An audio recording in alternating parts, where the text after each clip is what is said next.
आज कशी बनवली फणसची भाजी ते सांगत आहे. फणस आणली मार्केटमधून, वॉश करून घेतलं, एका बाजूला ठेवलं ऑइल कडक होऊ दिलं ना. ऑइलमध्ये घातलं फणस, कारण फणसला कुरकुरीत होईपर्यंत तळून घ्यायचे होतं. मग केली ग्रेव्हीची तयारी. टमाटर घेतलं, प्याज घेतला, आलं लसूण खोबरा आणि फल्लीदाणा घेतली. यांना छान परतून घेतलं ताव्यावरती. मग त्यांची केली पेस्ट तयार केल्यानंतर एका बाजूला ठेवली ऑइलमध्ये.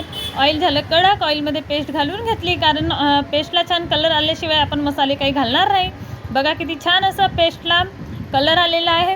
तर थोडं येऊ देऊ आणि इकडे मसाल्यांची तयारी केली. मसाल्यामध्ये सर्व जे लागणारे मसाले आहेत ते मसाले मी घालून घेतली. तिखट घातली, अंबारी मसाला घातली, काळा मसाला घातली, हळद, तिखट आणि सर्व हे घालून घेतली.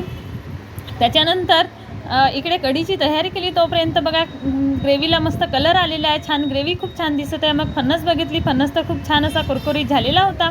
भाजीमध्ये घालून घेतलं. बघा भाजी किती सुंदर अशी छान दिसत आहे, कलर पण खूप छान दिसत आहे. पोळी केली, कढी आणि भाजी. मुलांना दिलं जेवण.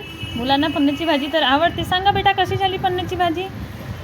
चला भेटू नेक्स्ट ब्लॉग.